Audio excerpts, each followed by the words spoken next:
on a bigger scale. What happened in the case of Franklin Templeton? They have wind up 6 different mutual funds. All of them are debt mutual funds because there were too many requests for redemption. The money that they lent to the corporates, they are not able to get the money back. So they have wind up the 6 schemes of mutual fund. Now, what does it mean, winding up? Which means if you have already invested in that fund, now you want the money back, you cannot get the money back. Fresh, you want to invest, you cannot invest. Of course, that's not a question now because nobody wants to invest now. So, as and when the money lent to the corporates by this Franklin Templeton, as and when those people pay the money back, and they will be returning the money to you. Of course, there is a danger of default by some of the corporates. So you may not even get the full money. So that is the danger now. But you can ask, it is a question of about 30,000 crore. People have invested in debt mutual fund. Now they cannot get back their money. Only when the company gets the money from the corporates and they will distribute it. What it has got to do with the stock market? Why the stock market has to fall because of this? So that is where I told you the butterfly effect of chaos theory. What happens? Most of the ultra HNI clients would have invested their money in Franklin Templeton debt funds. They would have given those debt funds as collateral to the exchange. Assuming that all the 30,000 crore has been given to the exchange as a collateral, so that means people would have taken position for about 30,000 crore. Since Franklin Templeton has wind up the scheme, in case if one HNI client default to the exchange cannot encash the collateral value. So therefore, exchange has decided the collateral value should be 0 for all these 6 mutual funds, which means those people who have taken the position, they had to close their positions immediately because they will no longer get any limit based on this collateral. So this forced liquidation by option sellers or even people playing in futures, it has created some imbalance in the demand and supply scenario. So that was the main reason why the markets fell on Friday. So remember, whatever happens, any part of the world, anywhere, the first one will be affected will be stock market. So hope you find this information useful. Thank you for watching. We are conducting a webinar for charity. I am happy to announce that more than 5,000 people have already registered. And we have room to take another 5,000 people.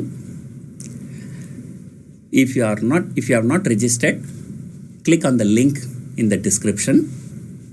And if you want to know more details about the webinar, you can check this video. Hi, this is P.R. Sundar. Welcome to Dalal Street Week Ahead. We are entering into the last week of April expiry. And this April is a 5-week expiry, which is a long expiry. First, we will see what happened last week. In my last week Dalal Street Week Ahead program, I predicted a range of 9,000 to 9,500 for Nifty. On Monday, the market opened with a bullish view as there was some news report. A Gilead drug was working well for coronavirus. You can see on Monday we have hit a high of 9,384, which was in fact the recent high. But then there was some profit booking, and then on Tuesday came a crude shock for the crude oil. Nobody could have imagined that the crude prices fell to zero. Not only zero, it fell minus $37. I have already explained in this video regarding this crude oil crash, and this crude oil shock was there for 2 days, and you can see in the next 2 days the markets did not perform well. Not only that markets did not perform well, it broke the low end of my range for the last week. But then again on Wednesday the news came that Facebook investing 45,000 crore in Reliance Jio. That lifted the sentiment in Reliance, and Reliance shot up about 10% on Wednesday, and because of that the market also shot up. Now once again it has come back to 9,000 to 9,500 range. Coming to the next week, let us look at the open interest. 9,000 put option as the highest open interest of about 30 lakh shares, and 9,500 call option has the highest open interest of about 22.5 lakhs.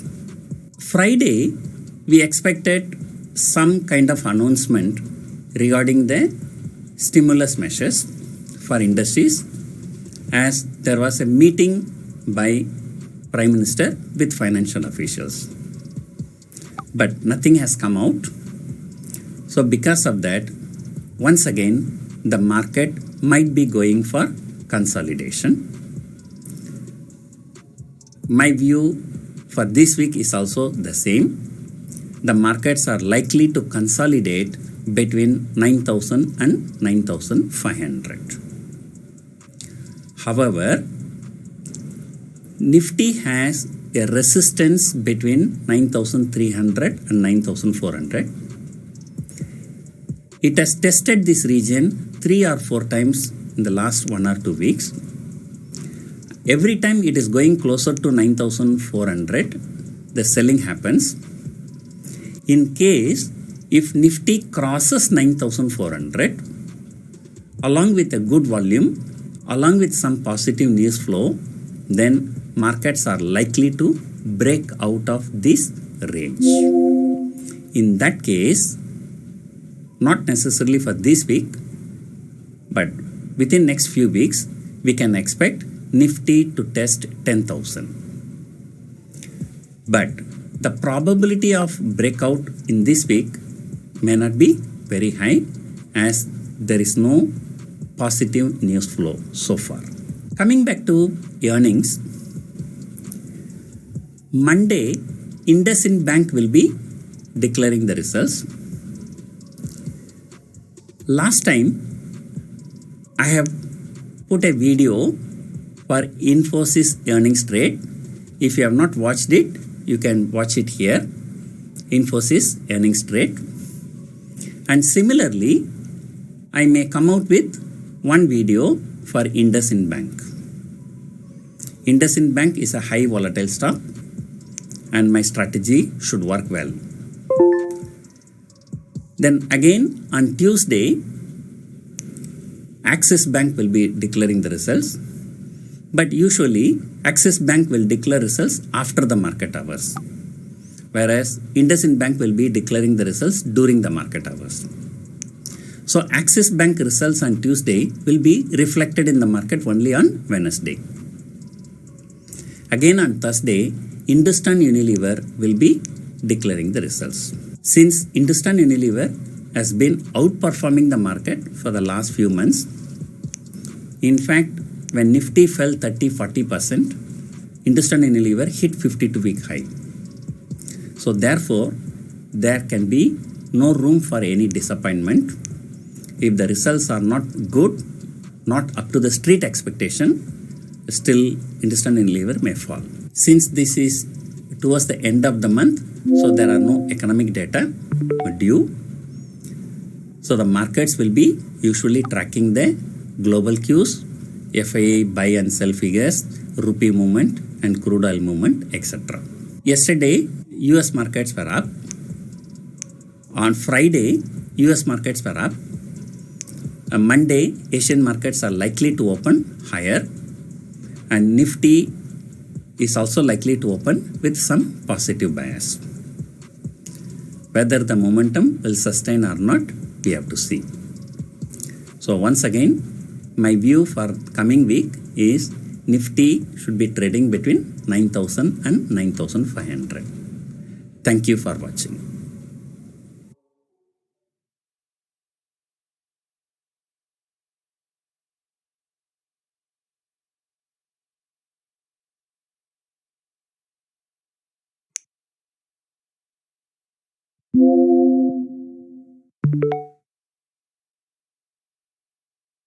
Hi, this is PR Sundar.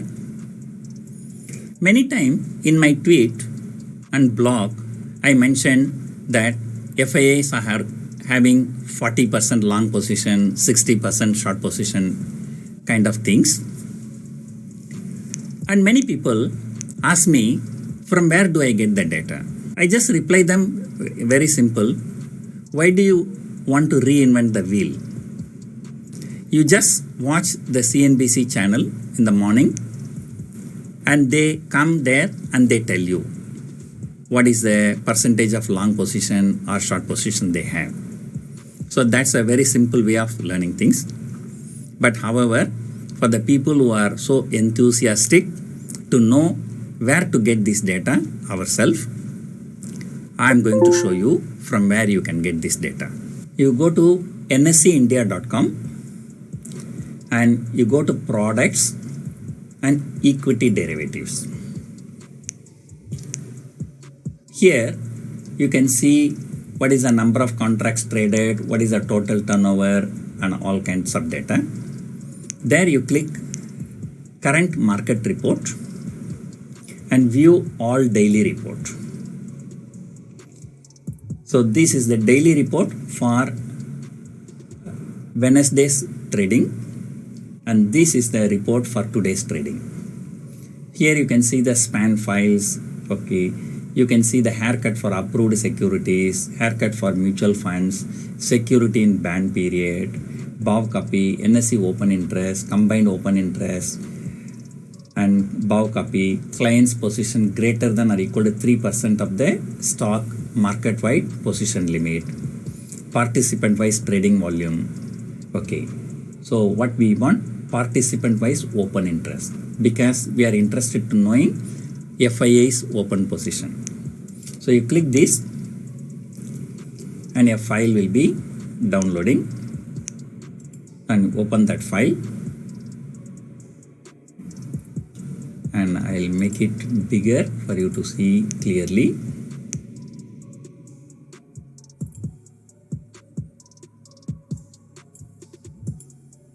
And here you can see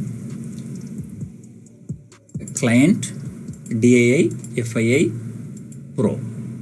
Pro means proprietary account, the brokers their own account. Client means people like you and me, and DAI are domestic institutional investors. Okay, but since we are interested only in FII, so we just take only that data, and you can see future index long position they have 63,000, index future short position they have 80,000. So from here you have to calculate the percentage yourself. Here if you want to know the long position, they have so much divided by the total position. the total position can be obtained by adding these two. So it is 44%, which means as of yesterday, FII's index futures long position, they have 44%. So if their long position is 44%, which means automatically the short position is 56%. So this is where the channels take the data and they announce it in channels. And this is only the index data. You want to look at the stocks. This is stock long position. This is stock short position. So again the same formula. Long position divided by the total position. The total position can be obtained by adding these two positions. So which means nearly 70% FIIs are long in stock futures, 30% they are short in stock futures. And the same way, you want to know call options data, in put option data separately for indices, separately for stocks, and all the data are there. You can calculate it yourself. And generally, just for fun, I used to tell, there are two big rowdies, number one, number two in a city, and when there is a third rowdy. When this third rowdy join hands with first rowdy or second rowdy, then the combination of two people will be more powerful than the other one.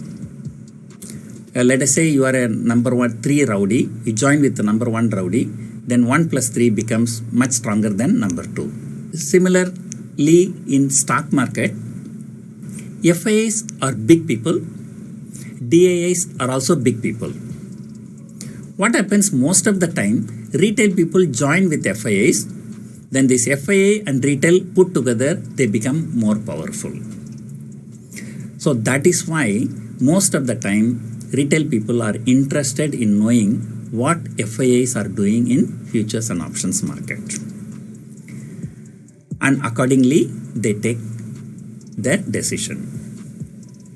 So when the index was trading around 12,000, the FII short position was almost 85%. But now FII short position is only about 56%. That too, it is only on indices. If you look at the stocks, the short position is only 30%. So if you combine both indices and stocks, the FIIs are actually not in heavy short position. And that is why I mentioned few days before also, the markets are not likely to fall significantly from here. And you must have seen in my other videos also, cash secured put video, I sold a lot of put options. That's because I strongly believe that the market's downside is not much from here. And I'm expecting the Nifty to take support at 8,000 until the end of April.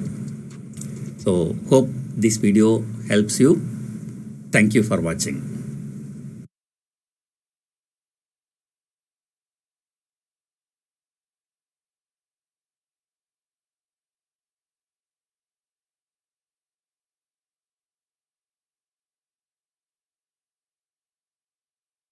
Hi, this is P.R. Sundar. In my last video, we have seen how India VIX is helpful in predicting the market range over a period of 1 day or 1 week or 1 month. And today, we will see how the falling VIX affects the option prices. First, let me tell you, generally people think when the market falls, if they buy a put option, they will make profit. When the market goes up, if they buy a call option, they will make profit. And that is totally wrong. In fact, last week, some experts in some television channels suggested people buying call option because they were expecting the market to go higher. And that time I tweeted by saying that this is not the right time to buy a call option. Even if the market goes up, the call option buyer may not benefit. In fact, there were some negative comments in my tweet. Somebody asked me where in this world this happens. And he was under the impression that market goes up, the call option has to go up. When the market goes down, the put option has to go up. And that is wrong, and that I will show you now. Last week itself, in my video, I showed you how to see the wicks. I show it this once again. You go to nseindia.com site, you click this button, you can actually see the India wicks here. Now, where we can see the past data, historical data, you go to products, indices, historical data, and search for the historical data. And you can see the historical